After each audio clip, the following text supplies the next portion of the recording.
राम राम रघुनंदन राम राम। श्री राम राम भरताग्रज राम राम। श्री राम राम रणकर कस राम राम। श्री राम राम शरणं भव राम राम। माता रामो मद पिता रामचंद्र। स्वामी रामो मत्सखा रामचंद्र। सर्वस्वं मे रामचंद्रो दयालुर्।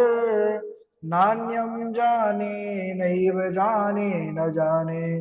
अंजनानंदनं वीरं जानकी शोकनाशनं कपीशमक्षहन्तारं वन्दे लंका भयंकरं। भक्ति भक्त भगवंत गुरु चतुर्नाम वपु एक। इनके पद वंदन किए नासत विघ्न अनेक। बोलिए श्री राघवेंद्र सरकार की जय। रामायण श्री राम कथा की जय। श्रीमद गोस्वामी तुलसीदास जी महाराज की जय। परम मंगलमय परात्पर अखिलेश्वर अचिंत कल्याण गुणगण निधान सर्वेश्वर सर्वाधिपति श्रेष्ठ आचरणमान प्रजा के सुखदाता आनंद कंद श्री रामचंद्र कौशल्या आनंद वर्धन अवध नरेंद्र नंदन श्री रघुनंदन। विदेह वन सबई जयंती जनक नरेंद्र नंदनी भासुती जगदीश्वरी माँ सुनैना की आंखों की पुतलिका विदेह जा जनक जा जनकाधिराज तनया जनक राज किशोरी वैदेही मैथिली श्री राम कर्ण वल्लभा श्री जानकी जी। इन दोनों युगल सरकार के पावन चरणारविंदों पर कोटसा नमन नतमस्तक वंदन एवं अभिनंदन। तीनों मैया चारों भैयाओं के चरणों में कोटि कोटि प्रणति। अनंत बलवंत गुणवंत श्री हनुमान जी महाराज के पावन चरण कमलों पर कोटि कोटि प्रणाम। समस्त भूतादिक सीय राम मैं सब जग जानी। करहूं प्रणाम जोर जुग पानी। सज्जनों, हम सबका यह परम सौभाग्य की श्री राम कथा की तैयारी का पावन विचार संकल्प लेकर के एक स्थान पर एक साथ जुड़कर हम सब इस राम कथा मंदाकिनी प्रवगाहन करने का जीवन में सद सौभाग्य प्राप्त कर रहे हैं। बड़े ही पावन चरित्र प्रसंग पर भरत चरित्र पर हम सब प्रवेश किए हुए हैं। भरत जी महाराज चित्रकूट भगवान रघुवर के समीप पहुंच चुके हैं। जैसे ही श्री रामचंद्र जी के कानों में भरत जी के आने की सूचना, ये खबर मिली है, वैसे ही उठे राम सुनी प्रेम अधीरा। कहूं पट कहूं निसंग धनु तीरा। राघवेंद्र जी सुनते ही मेरे भरत आ गए। यह तुरंत उठ करके और ऐसे दौड़े हैं कि कहीं पर धनुष, कहीं पर महाराज उनका पर जो पटका है वह गिरा है। अद्भुत मिलन है भरत जी और राम जी का। भरत भगवान की ओर चले, उनका हर्ष शोक दुख सब जो है स्थिति जो है ना, क्योंकि एक ऐसी स्थिति होती है जहां पर हम सब सुख दुख से परे हो जाते हैं, वो स्थिति होती है आनंद की। और आज भरत जी प्रभु रघुवर के सम्मुख आते ही ऐसी स्थिति हो गई है, ना तो कुछ सुनने की स्थिति में है, ना ही कुछ बोलने की स्थिति में। अच्छा, भगवान के पास जब कोई जाता है कुछ लेकर के, तो भगवान भी कुछ लेकर के ही साथ में आते हैं मिलने के लिए उससे। लेकिन यहाँ पर भरत जी महाराज कुछ लेकर के नहीं गए हैं, केवल रघुवर त्याग करके गए हैं। इसलिए यहाँ पर भगवान ने भी सोचा कि मैं भरत से मिल कैसे पाऊंगा, ये बीच में आवरण रहेगा तो जो ऊपरी वस्त्र होता है उसको भी और धनुष को इधर जो है तो रघुवर जी ने दूर किया है। तीनों को धनुष बाण और ऊपरी वस्त्र को फेंक दिया है और दौड़े हैं भरत जी की ओर। देखते ही एक दूसरे के हृदय से लग गए हैं, गले से लगे हैं। यहाँ पर सब विचार कर रहे थे कि भरत जी इतनी लंबी यात्रा करके आए हैं तो राघव लाल जो कुशल क्षेम पूछेंगे, लेकिन यहाँ पर ना तो राघव लाल जो कुछ कह रहे हैं ना ही भरत जी कुछ कह रहे हैं। पार्वती ने भगवान शंकर से कहा, महाराज इतनी लंबी यात्रा करके आए हैं, कुछ तो पूछना चाहिए, प्रभु राघव जी पूछ क्यों नहीं रहे हैं। तब भगवान शंकर मगन हो गए, कहने लगे, देवी परम प्रेम पूरन दो भाई। उनको यहाँ पर प्रेम शब्द से संतोष नहीं हुआ, तब प्रेम से बढ़कर के भी एक और स्थिति होती है, परम प्रेम। उसी स्थिति को आज प्राप्त हुए हैं। इस स्थिति में आने के बाद कुछ बोलना नहीं रह जाता। किसी ने कहा बाबा जी से, गोस्वामी जी से, कि भाई वह तो नहीं बोल रहे हैं, आप ही बोल दीजिए लेखनी के माध्यम से। तो मानो बाबा जी ने कहा, कहौ सो प्रेम प्रगट को करई, के ही छाया कवि मति अनुसरई, कबहि अरथ आखर बलु साचा, अनुहरि ताल गति ही नटुनाचा। बाबा जी कह रहे हैं, अरे भाई जब ताल बजे तो नर्तक नाचे, उधर ताल बजना बंद हो गया, यहाँ नाचना बंद हो गया। जब वो नहीं बोल रहे तो हम यहाँ कैसे बोल दें लेखनी से। तो यहाँ पर दोनों एक हो गए हैं। अब जब ऐसा मिलन हो कि इस मिलन में ना तो महाराज स्वयं का मन रह जाए, ना चित्त रह जाए, ना बुद्धि रह जाए, ना तन रह जाए, तो फिर इसमें फिर कुछ शेष नहीं बचता है। प्रभु श्री राम भरत जी से मिले हैं प्रेम पूर्वक, और लखन उमग कर छोटे भाई से मिले, क्योंकि शत्रुघ्न भी साथ में है। दोनों भाइयों ने भरत शत्रुघ्न वहां के मुनियों की वंदना किया, उनसे भी आशीर्वाद प्राप्त किए हैं। सभी मुनियों को उन्होंने दंडवत प्रणाम किया है। इसके बाद माता जानकी के चरण धूलि को भरत जी बारंबार जो है अपने मस्तक पर धारण कर रहे हैं, प्रणाम कर रहे हैं। और नाथ भरत के संग में आए श्री मुनिनाथ, विरह व्यथित परिजन सचिव जननी भी सब साथ। जैसे ही राम जी ने सुना कि गुरु जी भी आए हैं, गुरु आगमन सुनते ही सबको छोड़कर राम जी अकेले उनके लिए बढ़े हैं। धर्म धुरंधर है राम जी महाराज, इसीलिए वह सबसे पहले जो है आगे बढ़कर के गुरु जी का स्वागत किए हैं और गुरु जी को देखते ही दंडवत प्रणाम करते हैं। लेकिन जैसे ही इधर वशिष्ठ मुनि जी ने देखा है, दंडवत करते दौड़ करके आए हैं और राघव लाल जी को, श्री राम जी को हृदय से, छाती से लगा दिए। भरत जी का यह चरित्र त्याग, तपस्या, बलिदान, समर्पण से भरा हुआ है। जीवन में प्रभु के प्रति प्रेम कैसा होना चाहिए, यह भरत चरित्र से हमको प्राप्त होता है।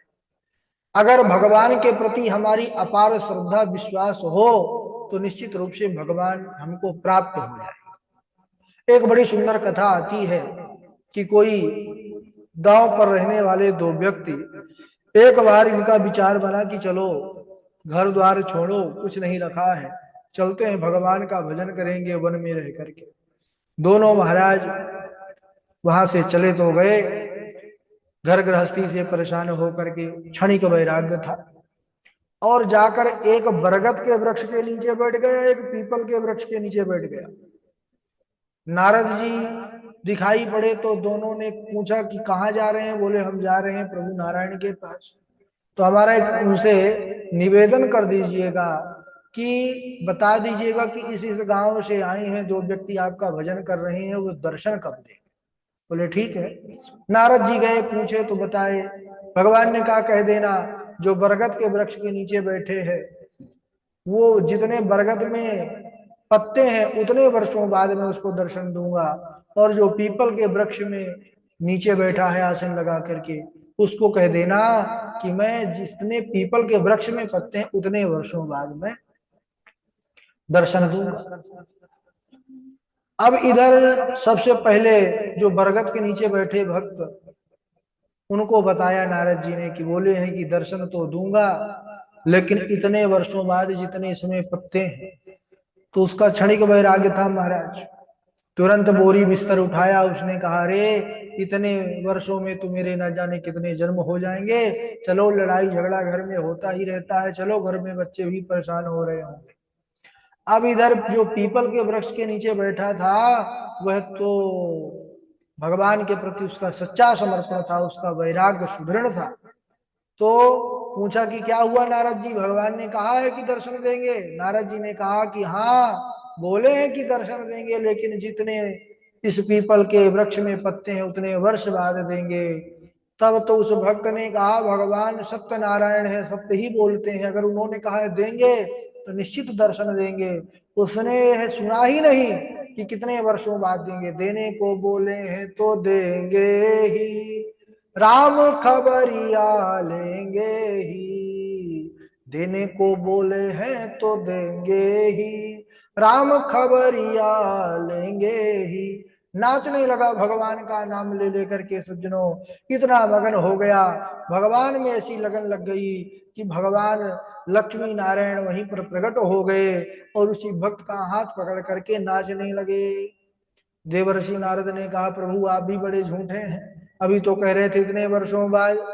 भगवान ने कहा हाँ मैंने ठीक कहा था, इतने वर्षों बाद जो उसकी मुझ पर सच्ची लगन लगनी थी तब मैं प्रकट होता, लेकिन इसने जैसे ही सुना कि मैं दर्शन देने को बोला हूं, इतना प्रेम मगन हो गया, इतना अपार इसका मुझसे प्रेम हुआ कि जो स्थिति तब होनी थी यह तत्क्षण हो गई, और मैं तभी तुरंत प्रकट हो गया, क्योंकि भगवान तो भाव और प्रेम के भूखे हैं, और यह जैसे ही सच्चा विश्वास और श्रद्धा भगवान के प्रति प्रकट करता है, भक्त भगवान को भी प्रकट होना पड़ता है। अब यह देख करके नारद जी ने भगवान को प्रणाम किया। तो इस प्रकार जीवन में भी हमारा जो श्रद्धा विश्वास प्रेम हो वह सच्चा होना चाहिए। भरत जी महाराज भी भगवान के प्रति उनका अलौकिक प्रेम है। राम जी यहाँ पर सबसे एक साथ मिले हैं। अब करोड़ों रूप में भगवान ही है जीव जगत में, तो एक पल में सबसे मिल लेना कोई आश्चर्य की बात नहीं है। इसके बाद वह सभी अयोध्या वासियों से मिले, अपने मित्र निषाद राजगुह से मिले, और माताओं को देखा है तो सबसे पहले माताओं में कैकेयी मां से मिले। भेटी रघुवर मातु सब करी प्रबोध परितोष, अम्बुई से आधीन जगु काऊ ना दे दोष। प्रभु कहते हैं कि संसार ईश्वर के अधीन है, नट मरकट की भांति नाचता है ना, उमा दारू जो सित की नाई, सब ही नचावत राम गोसाई। वह प्रेरक है, प्रेरणा अनुसार आचरण करता है ना। इसीलिए क्योंकि तरह तरह की बातें हो रही थी, तो भगवान ने कहा इसमें किसी का कोई दोष नहीं। इसके बाद गुरु माता को प्रणाम किया है प्रभु श्री राम लक्ष्मण जी ने। सुमित्रा माँ के पांव को पकड़ करके ऐसे लिपट गए हैं महाराज जैसे किसी दरिद्र को अपार संपत्ति प्राप्त हो गई हो। इसके बाद माँ कौशल्या से अपनी जननी से मिले हैं, इतने मगन हुए हैं महाराज, रोम रोम पुलकित हो गया है, आंखों से अश्रु प्रवाहित हो रहा है। इसके बाद गुरु आज्ञा से सब बैठ गए हैं, और गुरु जी ने फिर महाराज दशरथ के स्वर्ग यात्रा की सारी कथा को सुनाया कि हे राम, तुम्हारे स्नेह प्रेम के कारण महाराज दशरथ तुम्हारे वियोग में अपने प्राणों को त्याग दिए। जैसे ही प्रभु राघव लालजू ने सुना है पिता के मरण का समाचार, वह इतने दुखी हो गए, मरने का कारण अपना प्रेम समझ करके वह अत्यंत व्याकुल हो गए। जितना समाज था महाराज, माँ जानकी, लक्ष्मण भैया और पूरा समाज उनके साथ रुदन करने लगा, विलाप करने लगा। पूरा समाज शोक से विह्वल हो गया। भरत जी ने गुरु जी से कहा कि गुरु जी, मैं एक बात बोलूं? गुरु जी ने कहा कि हाँ भरत कहो। अभी अभी आपने कहा कि पिताजी राम जी के प्रेम के कारण चले गए, लेकिन मुझे तो ऐसा नहीं लगता। इसका कारण तो मुझे कुछ और ही लगता है। गुरुदेव ने कहा भरत तुम्हें क्या लगता है? मुझे यह लगता है पिताजी कि पिताजी राम जी के वन जाने से नहीं गए। अगर पिताजी चाहते तो वह अयोध्या से वन को आकर के भैया के साथ रह करके अपने प्राणों की रक्षा कर सकते थे। और वैसे भी सिद्धांत यह कहता है कि चौथापन जो राजा का हो वह वन में ही वानप्रस्थ के रूप में व्यतीत होना चाहिए। तो यदि पिताजी अपने प्राणों को ही बचाना चाहते तो वह राम जी के पास आकर वन में रह करके प्राणों को बचा सकते थे। तो पिताजी भैया के वियोग के कारण नहीं गए गुरुदेव। उन्होंने पूछा तो फिर क्यों गए? तो उन्होंने कहा भरत जी ने कि गुरुदेव, पिताजी ने विचार किया कि अगर जीवित रहूंगा तो कभी ना कभी पापी भरत का मुख देखना पड़ेगा। इस पापी का मुख ना देखना पड़े, इसलिए मेरे आने से पहले ही पिताजी ने प्राणों को त्याग दिया। ऐसा कहते कहते भरत भैया बिलख बिलख करके रोने लगे। प्रभु श्री राम ने भैया भरत को संभाला है, अपने हृदय से लगाया है। और सज्जनों, उस दिन किसी ने जल खाना तो दूर रहा, जल की एक बूंद भी अपने मुख में नहीं डाला। अगले दिन गुरुदेव श्री राम जी को जो जो व्यवहार बताए, पिता के निमित्त जो उनका तर्पण आदि था वो सब कराया है। 4 दिन बीत चुके हैं। गुरुदेव भगवान अयोध्या की पूरी प्रजा को बैठा करके बोले कि देखिए, राम जी तो जगत के राजा हैं, हम सबको उनकी बात मानना चाहिए। आप लोग स्वयं जाकर के राम जी से पूछिए कि वह क्या चाहते हैं। भरत जी ने कहा गुरुदेव, हम यही चाहते हैं कि आप उनसे कहिए कि वह हमारे साथ अयोध्या चलें और राज्य पद को स्वीकार करें। निवेदन किया है गुरु जी के चरणों में गिर करके। भरत जी ने कहा कि सूर्यवंश में एक से बढ़ करके एक राजा हुए और आप के ही सब छत्र छाया में रहे। आपका आशीर्वाद ऐसा है कि दुख को नाश करके सब कल्याणों को जो है वह प्रदान कर देता है। आप तो ऐसे समर्थ हैं कि ब्रह्मा की गति को भी आपके अंदर रोकने का सामर्थ्य है।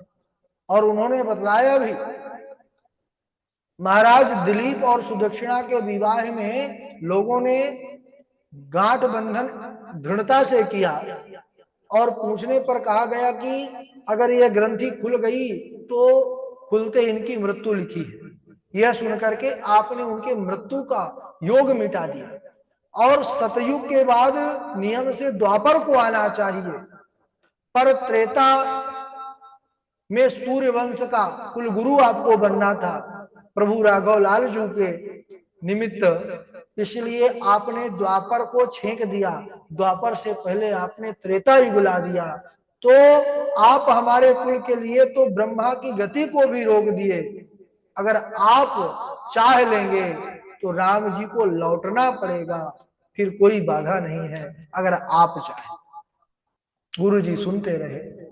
गुरु जी ने कहा भरत, हाँ एक उपाय है मेरे पास। राम लक्ष्मण सीता 14 वर्ष के लिए वन में आए हैं।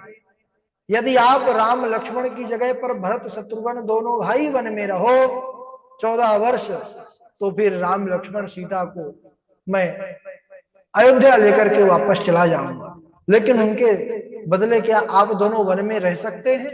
भरत जी ने कहा कि गुरुदेव, आप जो कह रहे हैं क्या ऐसा संभव है? गुरुदेव ने कहा कि हाँ भरत, यह संभव है। तब भरत जी ने कहा कि शत्रुघ्न की छोड़िए, मैं अकेला, और आप कहते हैं 14 वर्ष, अगर भगवान राघव वन से अयोध्या को चले जाएं तो गुरुजी मैं आपकी सौगंध खा करके कहता हूं 14 वर्ष नहीं, कानन कराऊं जन्म भरि बासु, एहि ते अधिक ना मोर सुपासु। यदि मेरे वन में रहने से भैया लौट जाएंगे तो केवल 14 वर्ष ही नहीं गुरुदेव, मैं पूरा जीवन वन में रहने के लिए तैयार हूं, मैं लौटूंगा ही नहीं अयोध्या की ओर। गुरु जी भरत जी को लेकर के राम जी के पास गए हैं और बोले, भरत आज तुमको जो अपने भैया राम से कहना है तुम उनके सम्मुख जाकर के बोल दो। भरत जी खड़े हो गए हैं हाथ जोड़ करके, सज्जनों क्या कहते हैं क्या बोलते हैं उसको हम अगले दिवस, क्योंकि समय भी हो चुका है और आज मंगलवार भी है। वैसे तो हम जो है तो बहुत समय से हमको बुलाया जा रहा है मंदिर पर, और फिर भी हम कक्षा में पाठ आगे बढ़ना चाहिए, भले ही एक लोग जुड़े, लेकिन जो प्रभु का चरित्र प्रारंभ हुआ है वो विश्राम तक जाना चाहिए। इसीलिए हमने उनके, क्योंकि मंदिर हमारा ही है तो उसमें व्यवस्था हमको ही करना पड़ता है जाकर के, और जब तक हम जाते नहीं है तो व्यवस्था नहीं हो पाती, बहुत सी व्यवस्थाएं ऐसी हैं। तो चलिए आज यहीं तक, अगले दिवस हम आगे का चरित्र श्रवण करेंगे। चौपाई सुना दीजिए इंदु पराशर जी, रजनीश जी, उसके बाद फिर हम थोड़ा सा मंदिर की ओर प्रस्थान करेंगे, मंगलवार है। राधे राधे गुरु जी, प्रणाम। हाँ राधे राधे। एक निमेष बरस समझाई, एहि विधि भरत नगर नियराई। असगुन होहि नगर पठारा, रटहि कुभांति कुखेत करारा। कहूँ कहतात कहाँ सब माता, कहाँ सिया राम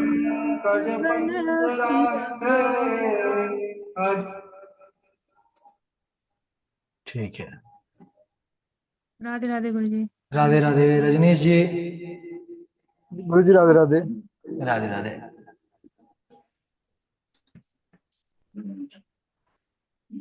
चितमहि चकित विचित्र बिताना, रचना सकल आलौकिक नाना।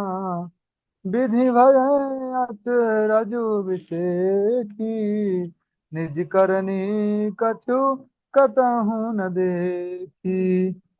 जिन तर नाम लेत जग माही, सकल अमंगल मूल न साही।